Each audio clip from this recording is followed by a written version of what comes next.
¿Qué tal? ¿Cómo andan? Bueno, en el día de hoy nos toca abordar este nuevo capítulo de intervención del Estado en la economía, un capítulo extenso y que encierra un desafío importante que es tratar de combinar y entender y comparar una serie de corrientes de pensamiento económico que por una cuestión de limitación del tiempo y espacio quizás no está profundizada en todas sus características y apela a que uno tenga un conocimiento previo o que en la explicación vaya adicionándose información como para hacer más entendible el capítulo. Es un capítulo realmente muy interesante en cuanto a su alcance y profundidad, pero una vez más, insisto, es realmente un desafío poder combinar todos los pensadores que gratamente, porque esto es una suerte, tener un capítulo que no se queda solamente en la cuestión del derecho, sino que trae pensadores de las ciencias económicas, de la sociología, y los pone, ficticiamente, ¿no? Esto es metafórico, a discutir sobre una problemática tan interesante como la que vamos a ver hoy, me refiero a esta intervencionismo. Antes de arrancar, digamos, en concreto con la clase, una aclaración metodológica que entiendo que les va a permitir hacer una aproximación al capítulo un poco más amena, más entendible. Tiene que ver con la organización que Víctor le da a este capítulo, en donde lo podríamos dividir en dos. El capítulo no es que está dividido en dos, pero yo lo entiendo así. Una primera parte, un capítulo que debe tener 50, 60 páginas, una primera parte que aborda unas nociones generales, establece una base en donde se discute mucho sobre pensamiento y teorías económicas, y una segunda parte, que es el grueso del capítulo, en donde se toman casos concretos en la situación del régimen legal argentino de intervención del Estado en la economía, ¿no? Con rasgos y características distintas en cada uno de los supuestos.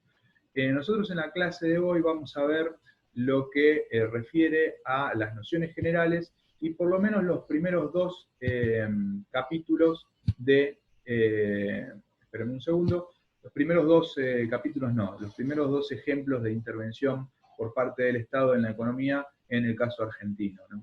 Entonces, recuerden esto, cuando aborden el capítulo van a tener una primera parte, que creo que son 10 páginas por ahí, en donde se mete muchísimo contenido y hay que tratar de seguir una lectura pausada, acompañando un poco con los apuntes de clase eh, y de alguna manera atenta, ¿no? Porque cuando se citan muchos autores, se resumen muchas ideas importantes en pocos renglones, y si uno le suelta un poco la rienda al capítulo, ahí es donde ya se embarulló y se complica continuar. Pero esta primera parte de nociones generales es la que le vamos a dedicar una parte importante de los minutos de la clase virtual de hoy. Después, en la segunda parte, vamos a ver los primeros dos supuestos y lo demás lo vamos a dejar para la semana que viene para no hacer tan largo y tan denso esta nueva edición de la clase virtual. Bueno, como decía, en la primera parte tenemos nociones generales. Dentro de estas nociones generales, el autor introduce la problemática, ¿no? Y esta es la problemática de la intervención del Estado en la economía, es un problema de naturaleza claramente económico. Y cuando decimos un problema económico, lo que no tenemos que perder de vista es justamente cuál es la esencia del problema económico. ¿Y cuál era? Esto lo tienen que recordar de la secundaria o del CBC. Es esto de redistribuir recursos finitos en una sociedad que tiene necesidades infinitas. Esto ya encierra un desafío para una sociedad. En esta problemática uno va a encontrar diferentes visiones, de diferentes enfoques, que son realmente muy complejos de clasificar. En el capítulo no es que se brinda una clasificación de las teorías más importantes con sus rasgos y características que las constituyen y al mismo tiempo las diferencian de otras, sino que, insisto, como lo dije hace unos segundos, se apela a que el lector tenga un conocimiento previo o que nosotros desde la labor pedagógica y docente les podamos dar una mano como para que ustedes puedan acompañar la lectura adecuadamente. En definitiva, y diciéndolo en palabras simples, yo acá en la filmina pongo, bueno, se discuten dentro de estas visiones situaciones que o se brindan enfoques tan dispares como, por ejemplo, la visión del Estado gendarme, el Estado que no se intromete en el desarrollo y en la vida de los actores privados, un Estado vigilante, pero no interventor, o un Estado paternalista, el Estado de los años 30, de los años 40, que sí tiene un rol muchísimo más activo en la vida de las personas, especialmente en la faz económica, ¿no? En general, cuando yo introduzco este capítulo en los cuatrimestres convencionales, tiendo a tratar de generar empatía con el estudiante, citando un montón de ejemplos históricos que de alguna manera muestran la profundidad y complejidad de este capítulo. La verdad que una de las, no quiero decir una de las cosas buenas de la situación actual que nos está pasando, pero de alguna manera la situación que estamos viviendo me permite no tener que apelar a ningún ejemplo histórico, porque a partir de una crisis sanitaria que repercute en una crisis económica, claramente, nosotros vemos a diario en cualquier noticiero, en cualquier periódico, la necesidad de un Estado presente para que no colapse el sistema entero. Entonces, básicamente de lo que hablamos en este capítulo es si debe intervenir un Estado y si fuera que estamos frente a un enfoque que sí acepta la intervención del Estado en la economía, con qué intensidad o con qué alcance, hasta dónde puede intervenir. Eso es lo que estamos discutiendo acá. En las primeras páginas de este capítulo, el autor se va a encargar, sin decirlo así, de desmitificar algo. Se va a encargar de desmitificar esto del libre comercio en su máxima expresión, ¿no? O sea, no es que la idea no haya existido desde el siglo XVIII y hasta hoy, pero en principio, si ya que me refiero al siglo XVIII, habría que preguntarse, y así se hace, realmente qué es lo que motorizó a los pensadores de entonces para hablar de librecambismo y cuál es el contexto en el que esa idea, ese concepto se desarrolla teóricamente hoy. Entonces vamos a ver que son dos escenarios intelectuales, son dos escenarios teóricos que se apoyan sobre contextos económicos, políticos y sociales totalmente distintos y por ende queda trastocada la definición, la noción misma de libre cambio. Pero más allá de la discusión teórica, de lo que se encarga el capítulo, decía, es desmitificar la cuestión concreta, real, fáctica, ¿no? En cuanto a esto de la no intervención del Estado. Bueno, concluye el autor en las primeras líneas o adelanta una visión de que la intervención por parte de los estados en la economía siempre existió. Y esto es así. Yo cito algunos ejemplos que el libro no los menciona por una cuestión de tiempo. Si los menciona más adelante. Los trato de englobar ahora porque me parece que permite darle apoyo, permite motivar esta conclusión inicial del autor de que la intervención por parte del Estado en la economía siempre existió y en cualquier país que nosotros podamos citar y en cualquier momento histórico que podamos citar, por lo menos de la era moderna, ¿no? Cuando uno habla de intervencionismo del Estado no hace falta que yo les pregunte, pero muchos, en general, lo primero que en las clases, lo primero que me devuelven al momento de introducir el tema es la Unión Soviética, Cuba, ¿no? Hablamos de intervencionismo, hablamos de socialismo, entonces, en general se genera, para bien o para mal, esta vinculación, este matrimonio entre un concepto y ciertos casos históricos que son antecedentes, por supuesto. Sin embargo, no es del todo correcto vincularlo pura y exclusivamente con esos ejemplos históricos. Por eso, lo que hago yo en este punto es citar ni más ni menos que ejemplos históricos de dos potencias que le han dado cuerpo, si se quiere, le han dado fundamento, han apoyado el sistema capitalista como lo conocemos hoy, que son Inglaterra y Estados Unidos, por supuesto. Podría citar también casos en Alemania, pero bueno, no podemos tampoco hacer un repertorio de ejemplos. ¿Estos países intervienen en su economía? ¿La han intervenido, sí o no? Bueno, sin lugar a dudas, desde el punto de vista teórico, Inglaterra y Estados Unidos tienen intelectuales, tienen pensadores que promocionan la no intervención por parte del Estado en la economía. Ahora, en la práctica, ¿esto se respeta? En primer el primer punto que tengo que señalar es que no todos los pensadores de estos países consideran que el Estado no debe intervenir en la economía. Y lo otro que quiero señalar es que sí, en concreto, en la realidad, hay montones de ejemplos en donde han decidido, antiguos y no tan antiguos y presentes, en donde estos dos países han intervenido su economía. Por ejemplo, en Estados Unidos, en los años 30, para ser más exacto, en el 33, el plan de Roosevelt para salir de la crisis que azotaba al país, que se conoce como el programa de los 100 días o New Deal, política de muchísima inversión fiscal, de muchísima gasto público y de mucha intervención por parte del Estado en la economía. Esto es del año 33. En el periodo de posguerra, de la Segunda Guerra Mundial, a nivel internacional también podríamos citar al Plan Marshall, un plan que tuvo cuna en los Estados Unidos y que fue dirigido a intervenir la economía de los países europeos para, de alguna manera, colaborar para que salgan de la crisis económica en la que se habían hundido después de tantos años de guerra. Eso como ejemplos del siglo XX, la primera mitad del siglo XX, pero más acá en el tiempo, la crisis inmobiliaria y financiera que ustedes conocerán, que sucede entre el año 2006 y 2008 en los Estados Unidos, o sea, hablamos de un puñado de años atrás, terminó desenlazando en una intervención directa por parte del Estado en la economía, asumiendo deuda privada e incentivando con muchísimo gasto público el sector como para que no se genere una ruptura y no colapse el sistema económico entero.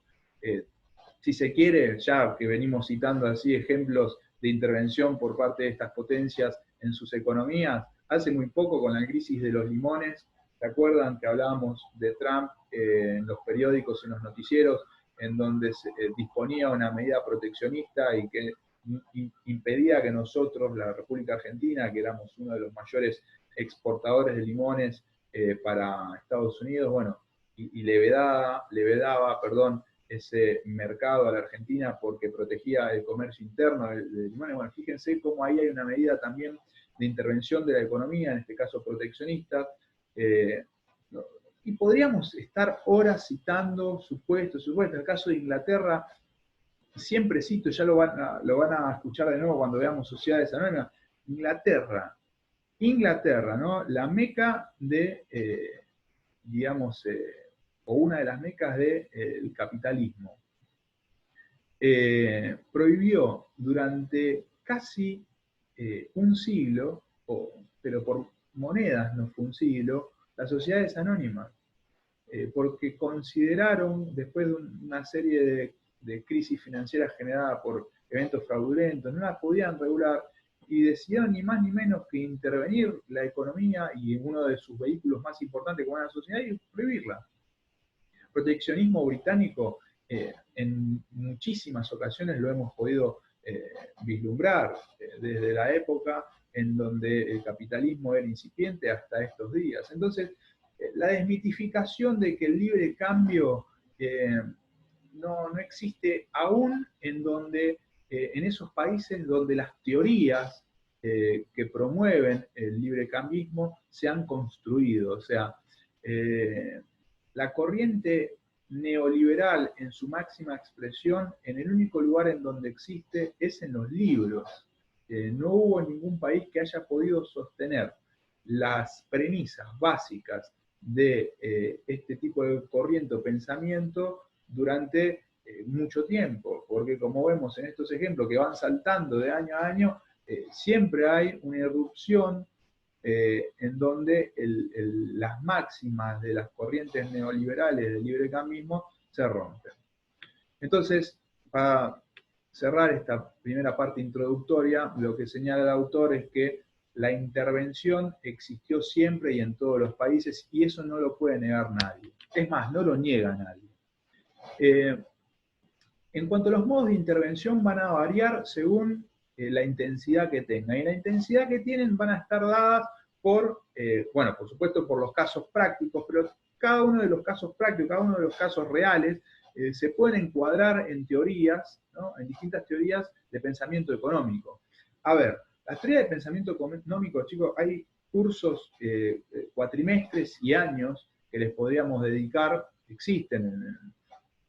Bueno, Eleonora, que es contadora, siempre me menciona que en la Facultad de Ciencias Económicas, bueno, no sé en la licenciatura de Ciencias Económicas, pero en lo que es la carrera de contaduría no se ve mucho esto. Yo sí puedo decir que en historia, o sea, en la carrera de historia de la Facultad de Filosofía y Letras, en sociología, me imagino en ciencias económicas también, realmente se ve con mucha profundidad. Y son cursos muy largos, es imposible poder resumir en unos minutos cuáles son las características más importantes de toda esta corriente de pensamiento, y ni siquiera estoy mencionando todo, me faltan autores o pensadores muy importantes, como ahora se me viene a la cabeza Schumpeter, que no lo puse acá, no sé por qué, pero un montón de corrientes que no estén.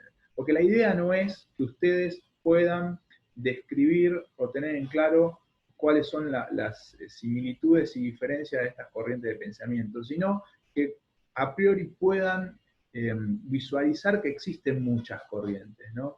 Que no solo está la ortodoxia económica, está la heterodoxia económica, y eso básicamente implica esta convivencia de diferentes formas de pensar la problemática que encierra la economía a la que nos referíamos hace un momento. Por eso la citamos a modo ilustrativo, no es la intención de que haya una profundidad muy fuerte en cuanto a sus características. Sí, lo mínimo, ¿no? O sea, y apelo también al sentido común y a encontrarme con unos estudiantes que han llegado al segundo año o tercer año de la carrera de abogacía con algún conocimiento previo, porque todos sabemos qué diferencias esenciales hay entre neoliberalismo y marxismo, me quiero imaginar. Lo que quizás a veces lo pasa porque corre el tiempo y nos vamos olvidando de cuáles son los autores referentes de cada una de estas teorías, y yo acá simplemente cito, digamos, los más referentes de todos, porque en cada uno de estos ítems después van a encontrar post-marxismo, neomarxismo, post-neoliberalismo, bueno, y esto sigue y sigue, y los pensadores se van apareciendo y van reformulando y reconfigurando las teorías. Dentro del neoliberalismo claramente conocemos sus máximos exponentes, a Hayek y a Friedman. Hayek, cito la obra del Camino a la Servidumbre, donde básicamente yo, la verdad que soy muy abierto, sugiero, he leído todo, todos los pensadores que voy a citar los he leído y muchísimo. Yo sugiero que los lean de primera mano en algún momento de sus vidas, porque realmente les va a dar herramientas para interpretar la realidad económica por sí solos. Y hay obras que iluminan el sentido común por lo que escriben y por las afirmaciones que tienen. Ese es el camino a la servidumbre de Hayek, donde no hace falta abogar en contra de la teoría que él sostiene, porque él mismo pone los rasgos y las características más, digamos, virulentas de su teoría. No es que tengamos que inventar nada con relación a Hayek y su camino a la servidumbre. Bueno, Friedman, yo me imagino que ustedes lo conocen, un autor muy involucrado con Latinoamérica, es el intelectual económico detrás del programa básicamente económico de Pinochet. Ustedes saben que Pinochet fue, y Chile fueron los países, después a nivel regional va a sucederse un tipo de efecto dominó, la asunción de medidas del estilo, pero Chile y Bolivia fueron los dos países en donde se aplicaron por primera vez las experiencias teóricas del neoliberalismo. O sea, el programa neoliberalista se aplicó teniendo como motor intelectual a Friedman por primera vez en Chile en la dictadura de Pinochet. Insisto, es un programa que después replica el gobierno de facto en la Argentina, no es que, pero estoy citando el inicio, ¿no? Es un autor de una relevancia histórica para Latinoamérica conocida por lo que estoy mencionando. Bueno, otra de las corrientes, el neoliberalismo, y si abro la puerta, chicos, de caracterizar al neoliberalismo, no la cierro más. A medida que vamos avanzando con la explicación, seguramente vaya caracterizando algunas cuestiones fundamentales que me hacen o que se hacen necesarias al momento de explicar línea de lo que tengamos que ver hoy. No quiero abrirlo porque si no, no vamos a cerrar más.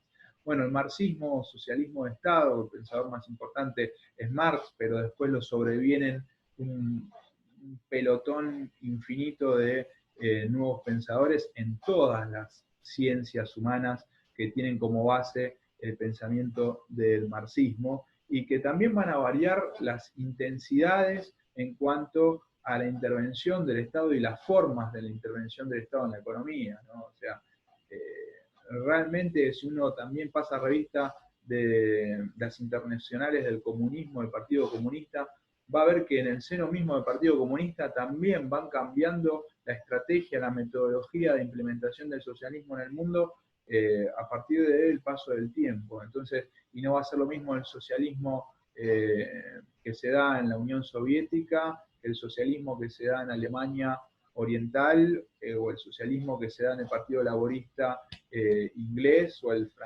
socialismo francés, o el socialismo, comunismo chino. Entonces, son todas manifestaciones que nosotros podríamos, haciendo paleontología de la teoría económica, citar como al marxismo como piedra angular, se puede decir, pero sobrevienen un montón de pensadores y formas y maneras de ver el socialismo de Estado que hacen que se manifieste de muy diversas maneras.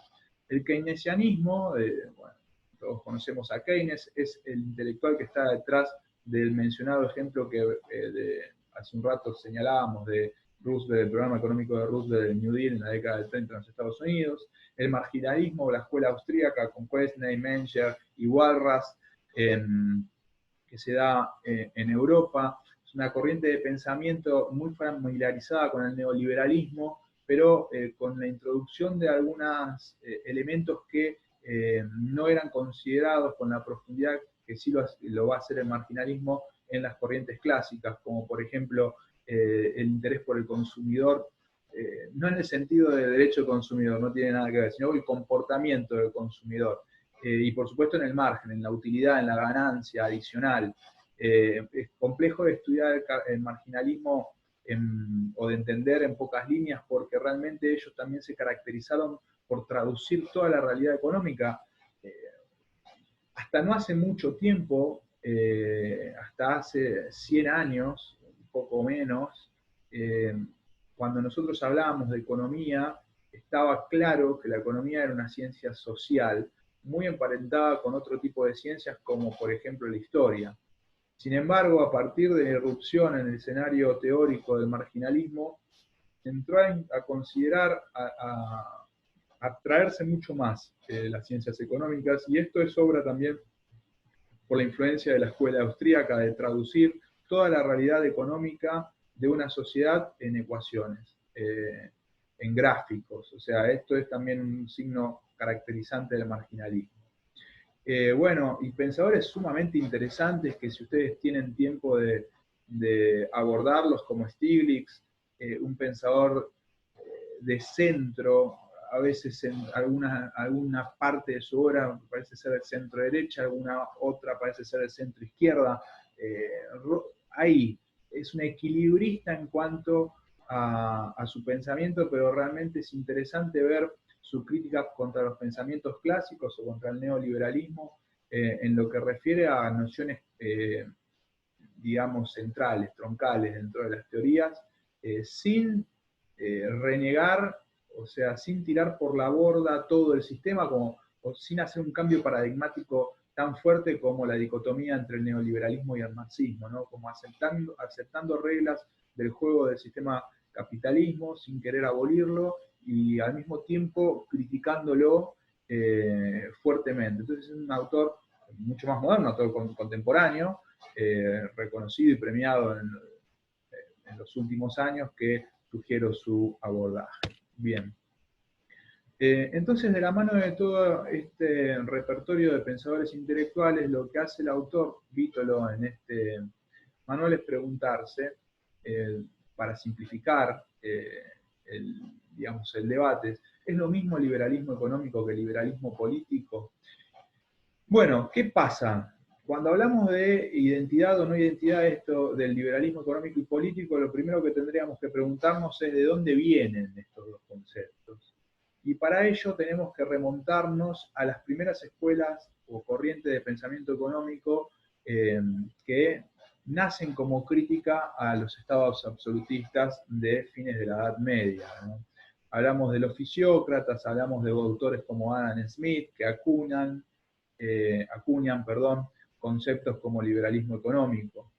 Desde ese punto de vista, la verdad que podría decirse que ambos liberalismos en un origen, hablamos de 1700, comparten una posición filosófica, pero básicamente esa posición filosófica era de crítica al sistema y al poder reinante, ¿no? Estos estados absolutistas que tenían el control, el monopolio total y absoluto del mercado. Contra ellos escriben los fisiócratas, contra ellos escriben Adam Smith en su momento. Y por eso son, de alguna manera, promotores de conceptos como libre cambio. Claro, la realidad de el nivel y la intensidad de intervención de la economía de un Estado absolutista poco tiene que ver con la realidad de los gobiernos que actualmente nosotros consideramos y tenemos. Entonces, transpolar, trasladar, migrar el concepto de libre cambio de Adam Smith en su contexto social, político y cultural y traerlo al siglo XXI es un anacronismo. Por eso uno lo primero que tiene que hacer es mencionar o de alguna manera dar lugar a este recaudo, ¿no? De no traer y recortar cierta idea central en la teoría de Adam Smith y traerla sin más a nuestro contexto, porque ahí va a haber ciertas tensiones en realidades totalmente distintas, ¿no? De ahí que nosotros podamos concluir que al día de hoy no existe una identidad propia entre el liberalismo económico y político. Y se quiere en ese momento tampoco, porque nosotros podíamos conceptualmente dividir qué era el liberalismo económico y qué era el liberalismo político, qué era la libertad de derechos civiles y cuáles eran los derechos económicos que se trataban de obtener, lograr en el contexto del siglo XVII. Si se quiere, a modo de ejemplo, para aclarar un poco más lo que venimos hablando, la Revolución de Mayo en el Río de la Plata lo que buscaba era, promocionaba fuertemente, estaban motorizados por intereses económicos que de alguna manera buscaban levantar todas las barreras monopólicas establecidas por la corona española en ese momento, ¿no? Y que de alguna manera también daba lugar al fuerte contrabando que se daba en la época, ¿no? Y por el otro teníamos un repertorio de derechos civiles que se intentaban lograr, ¿no? Pero eran como dos cosas que criticaban al mismo actor, corona española, pero de alguna manera tenían naturalezas dispares. En ese momento no se podía visualizar con tanta claridad esta diferencia conceptual, pero en la actualidad sí. Salvo Hayek, que ya hemos mencionado en su momento como referente del neoliberalismo y que tiene su posición es de las más, a ver qué adjetivo buscar, de las más fuertes dentro de su forma de pensar la realidad económica.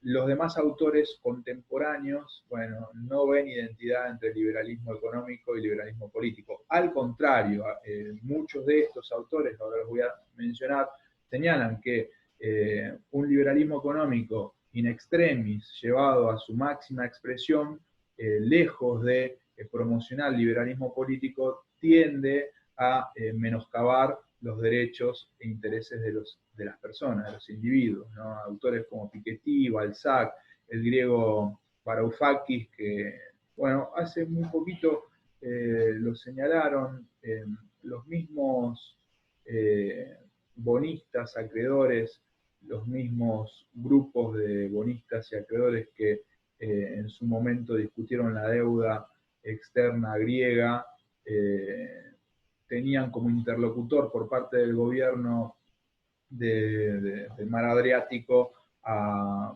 Varoufakis, tenía una suerte de Guzmán de nuestros días, un en ese momento, Varoufakis, lo señalo porque es interesante este personaje, era funcionario de un gobierno de derecha en Grecia que se le encargó discutir, insisto, con los acreedores internacionales la deuda externa, y a partir de esa experiencia empezó a adoptar una posición más de centro-izquierda, ¿no?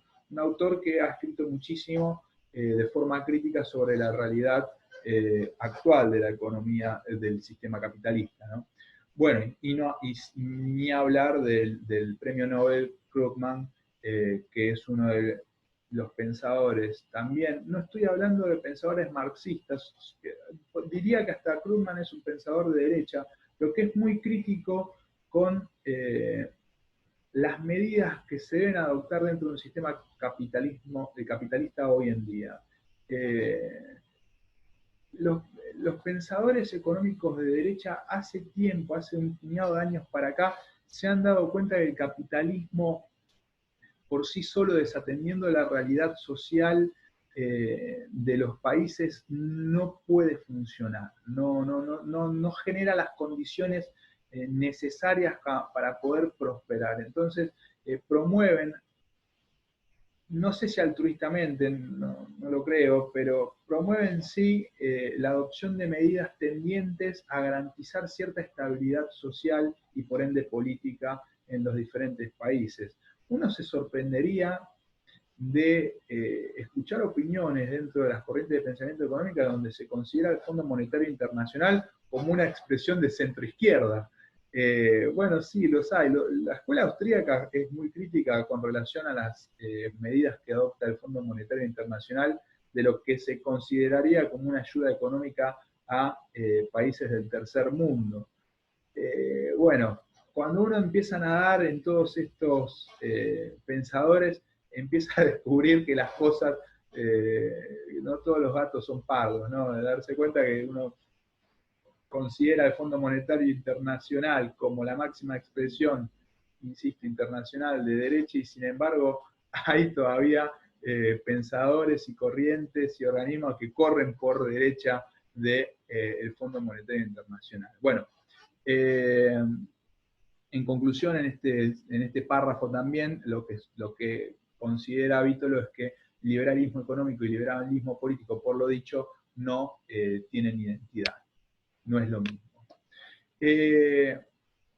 Entonces, haciendo un colofón de las corrientes de pensamiento económico que mencionaban, y acá sí, de repente les dije hace un momento que iba a retomar con la cuestión del neoliberalismo.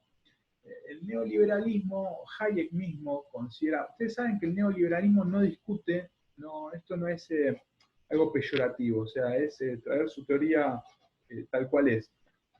No discuten sobre la existencia natural dentro del propio sistema capitalismo de crisis. Se las reconocen.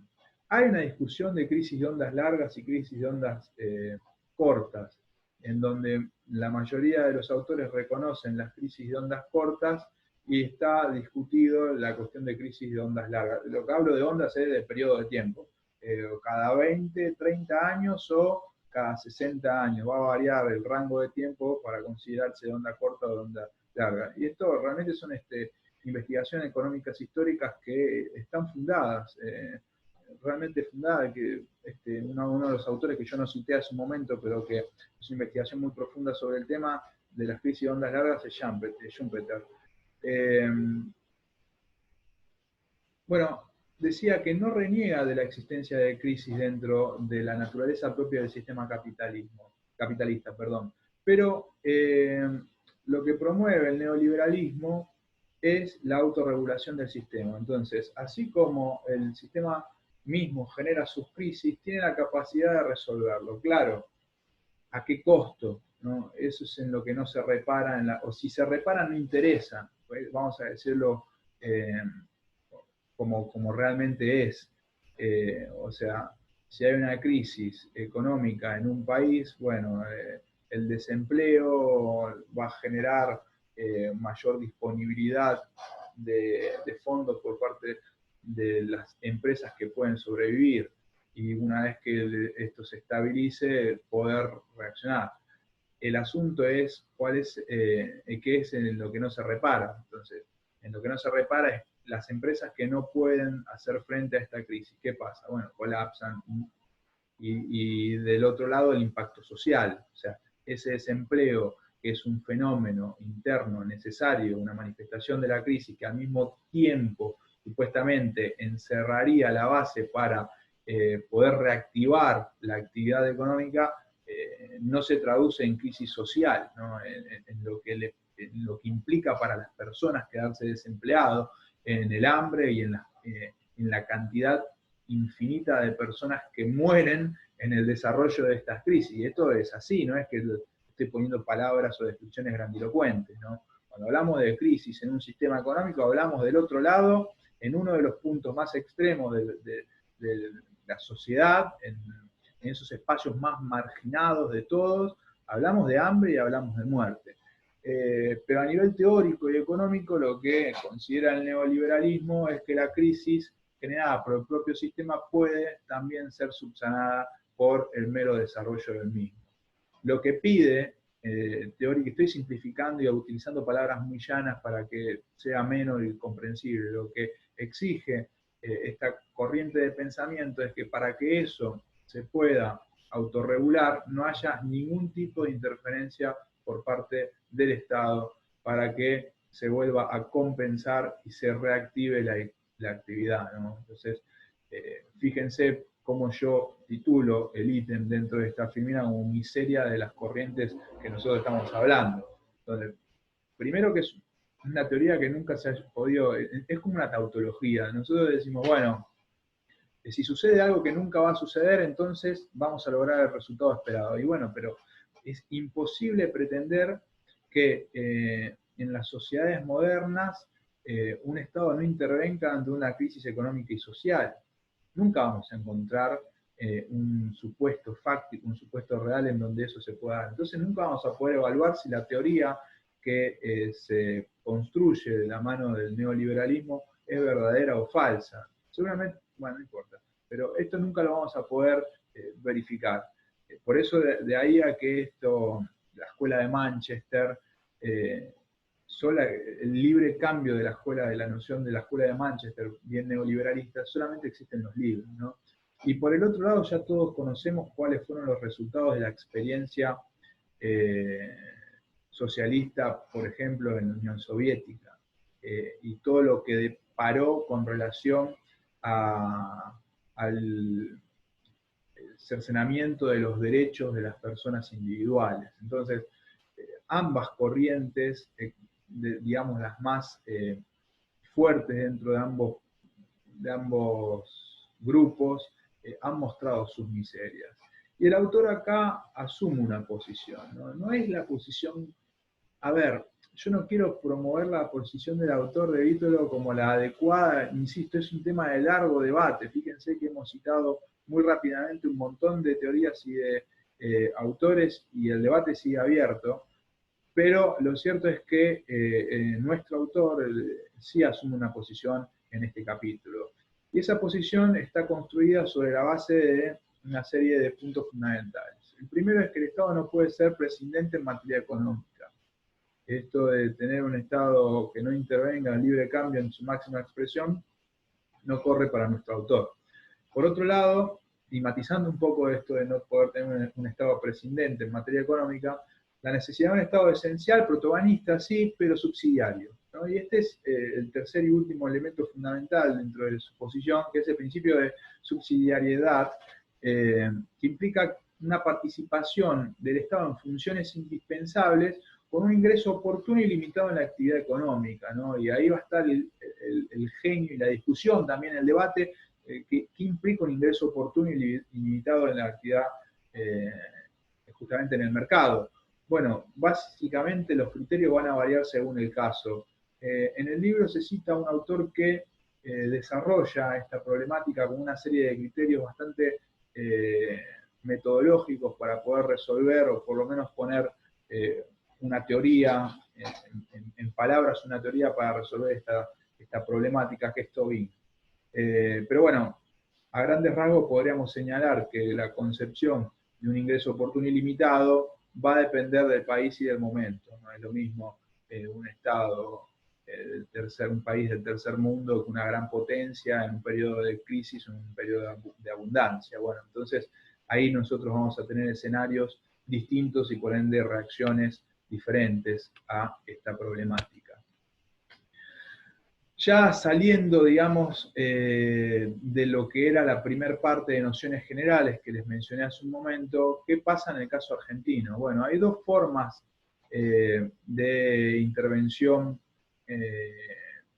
sí, dos formas de intervención en el caso argentino. Una es la acción regular legislativa, o sea, las leyes que dicta el Congreso de la Nación en materia económica, y otra es la infinidad de decretos de necesidad y urgencia que se ha dictado en el país a los efectos de regular cuestiones económicas, impositivas. El IVA, por ejemplo, ustedes lo recordarán, es un impuesto creado por un decreto de necesidad y urgencia. Nosotros, o mejor dicho, el autor va a utilizar todo lo que es la parte especial, todo lo que es la parte concreta, de ejemplos concretos, a eso me refiero, normas regulares, ¿no? O sea, leyes. Y las leyes que va a tratar son la ley de abastecimiento, que tiene una actualidad impresionante, basta con escuchar un poco los noticieros en los últimos días y seguramente fue citada varias veces esta ley.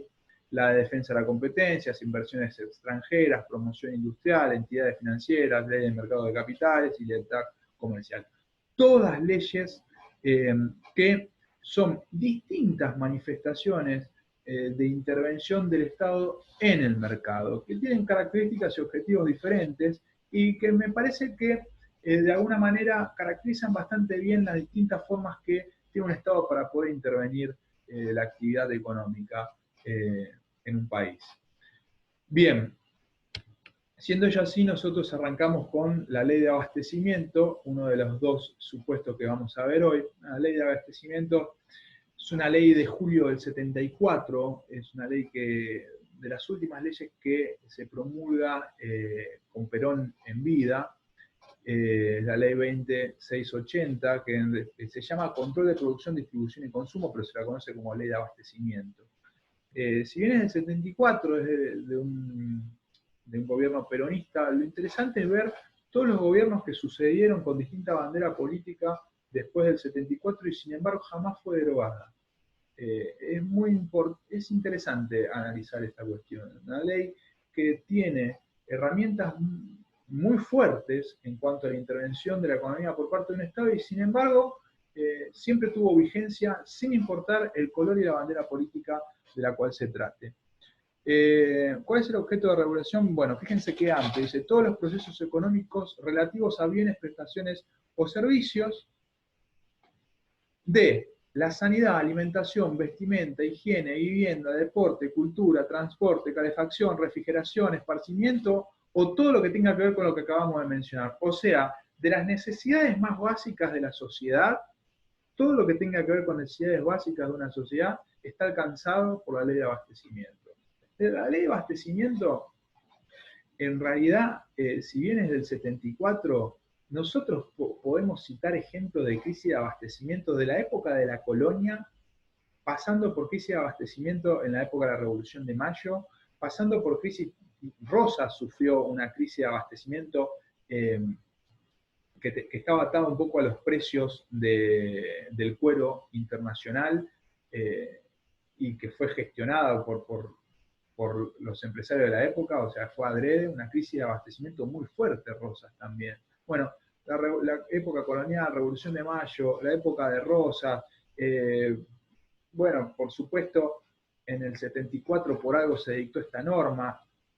Esta norma, sin lugar a dudas, yo no lo tengo confirmado, pero estoy por el año, estoy muy seguro o bastante seguro de que debe haber tenido algo que ver con el antecedente histórico de el paro patronal que sufrió el presidente Frei en Chile.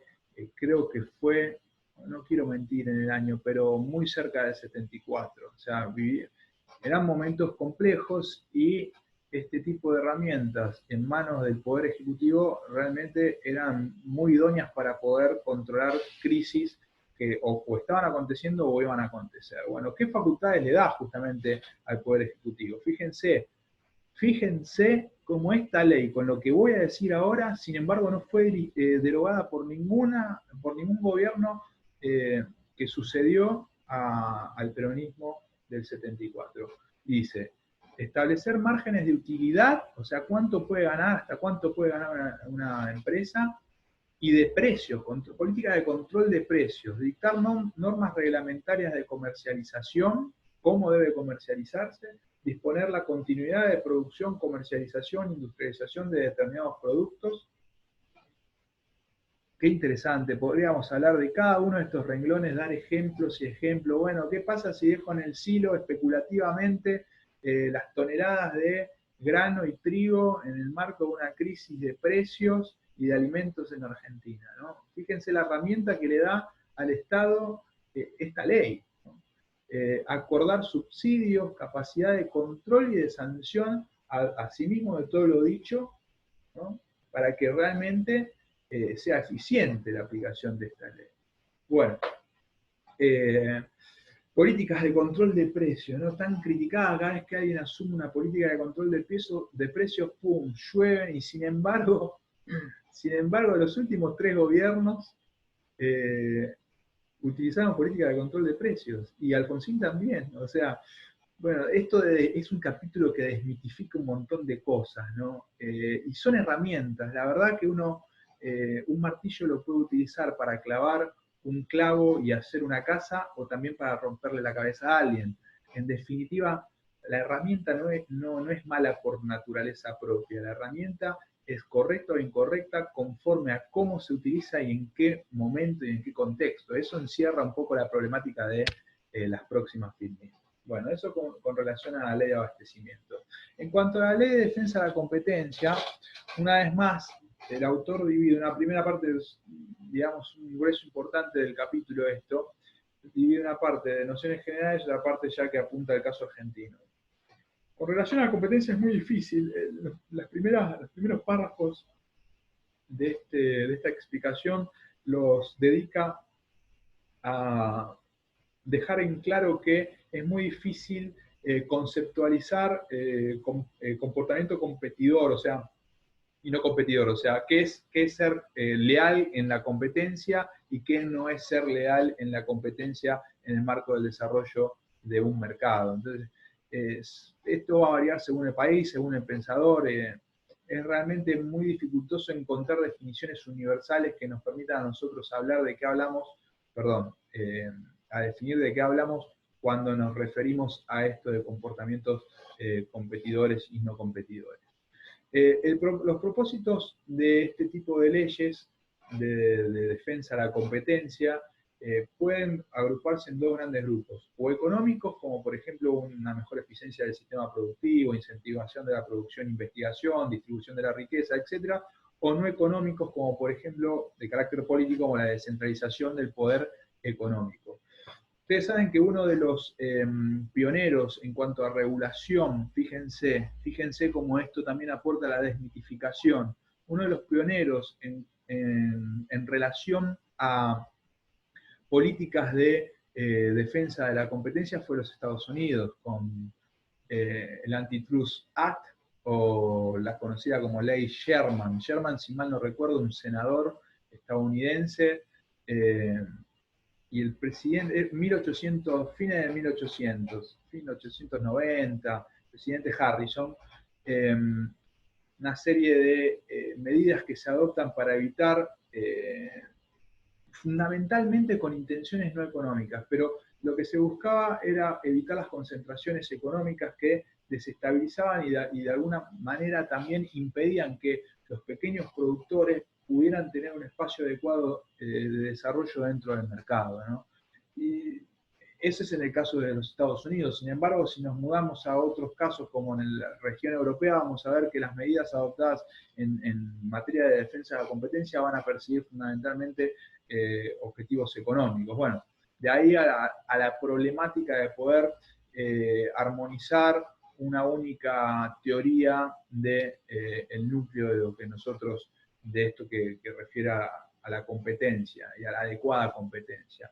Lo que sí podríamos o podemos afirmar es que esto de defensa de la competencia se enmarca en una parte del derecho, ¿no? Nosotros, esta es una materia del derecho comercial que yo ya se los dije varias veces, nosotros la tendríamos que ayornar y llamar derecho económico.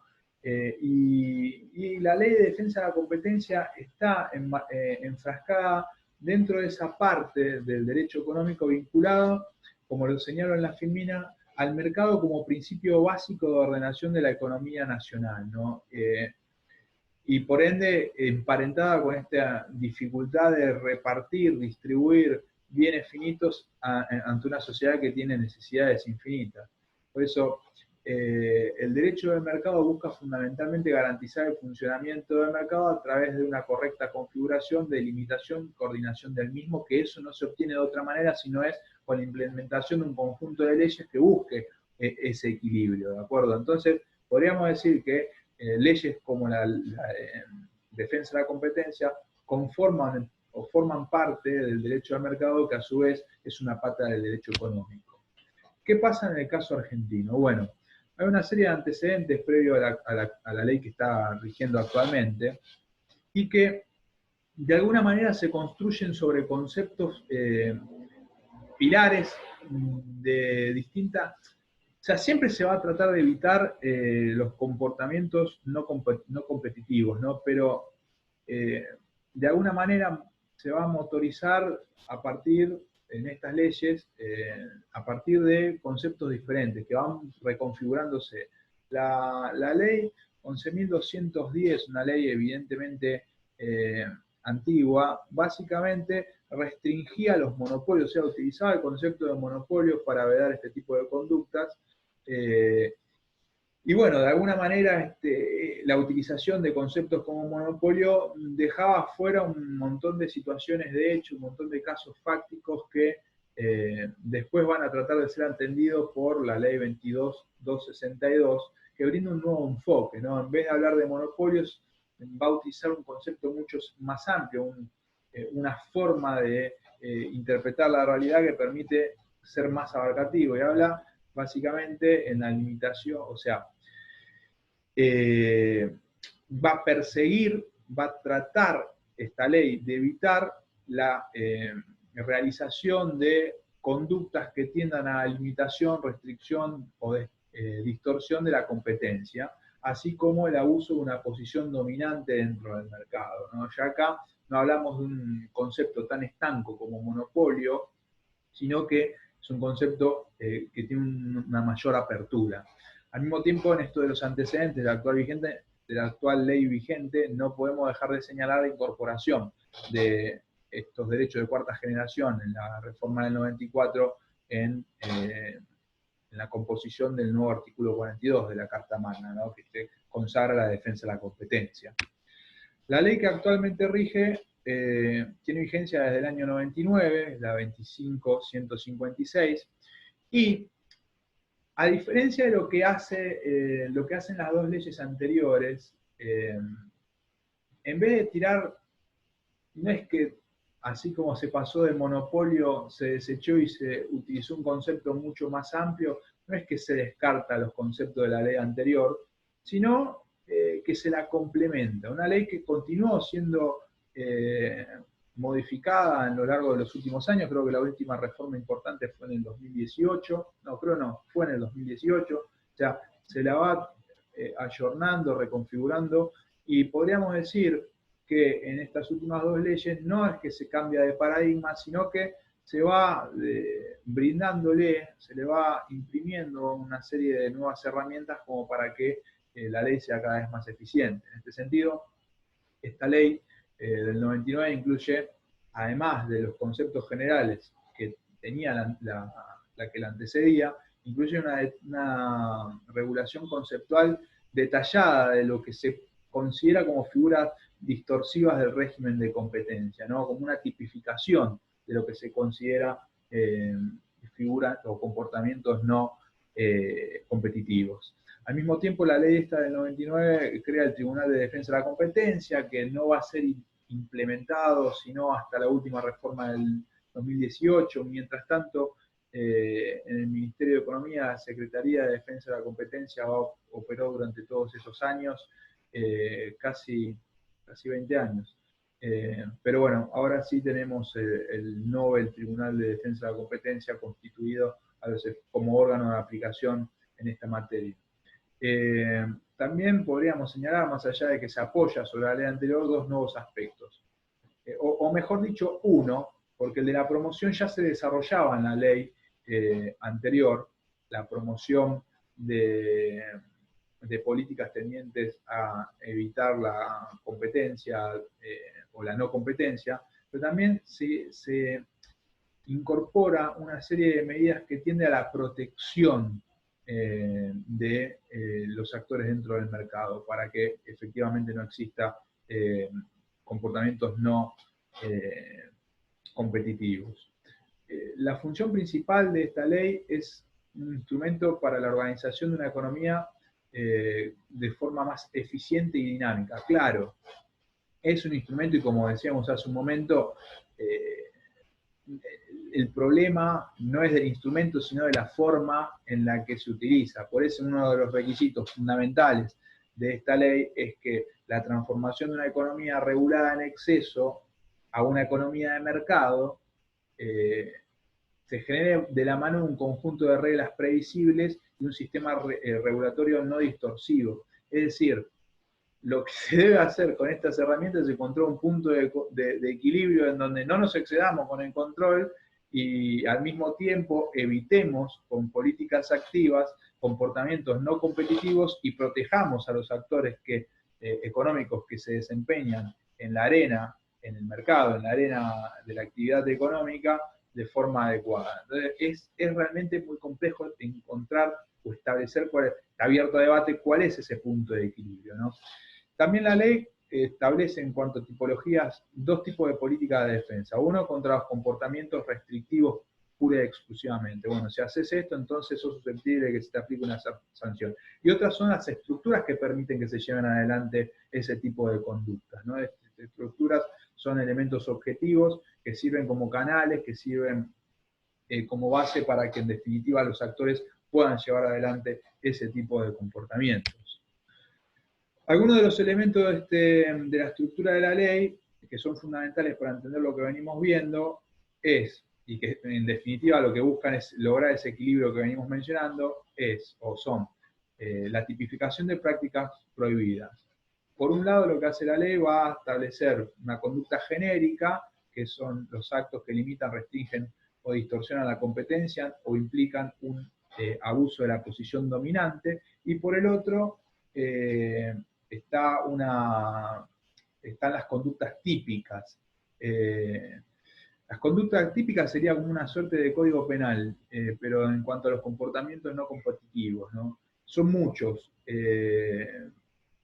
La verdad que ponerlos todos en la filmina es imposible, por eso ahí yo cito que ustedes vayan a la página 312 o 313 para que puedan ilustrar cuáles son las tipificaciones que considera el legislador como conductas no competitivas, ¿no? Pero bueno, todo lo que tiene que ver con concentraciones económicas y medidas directas o indirectas para impedir que un nuevo actor se incorpore dentro de un rubro del mercado, bueno, son consideradas dentro de esta ley como conductas no competitivas. Y por último, también podríamos señalar esto que ya venimos mencionando en varias ocasiones, que es una posición dominante. Una posición dominante se puede dar en dos supuestos. Uno, cuando el actor al que nos referimos como dominante es el único oferente dentro de un sistema, dentro de un rubro, o no se encuentra expuesta a una competencia sustancial. Si bien tiene competidores, la verdad que no tienen el porte, la envergadura del mismo, y sin llegar a ser el único, la verdad que es una situación bastante similar. Esto tiene que ver fuertemente con una relación con las concentraciones económicas. También le dedica el autor a todo lo que son los holding y los trusts y las concentraciones económicas horizontales y verticales, algunos párrafos que básicamente están ejemplificando situaciones más complejas en donde se da, en definitiva, una posición de dominio de un actor para con el resto dentro de un rubro del mercado. Bueno, la ley de defensa a la competencia realmente tiene mucho contenido, tanto sustantivo como práctico. Fíjense que no solo va a tipificar comportamientos, comportamientos genéricos y comportamientos concretos considerados no competitivos, sino que al mismo tiempo le va a permitir, establece la posibilidad de que se le apliquen sanciones. Una ley que genera una serie muy amplia de herramientas para el Estado a los efectos de poder proteger y conservar una competencia adecuada dentro de un mercado. Este como segundo ejemplo, junto con el de abastecimiento de políticas legislativas del Estado para intervenir la economía, y me parece que es bastante elocuente las herramientas, las facultades que le brindan ambas leyes al Estado para poder llevar adelante este propósito. En la clase que viene vamos a continuar con aquellas que enunciábamos filminas atrás como otros ejemplos de intervención del Estado en la economía, quizás con unas características distintas, no tanto con una intención sancionatoria o de control, sino más de promoción, ¿no? Bueno, espero que haya sido claro. Cualquier consulta, como siempre, estamos a disposición y nos estaremos viendo en la clase que viene. Buenas noches y muchas gracias.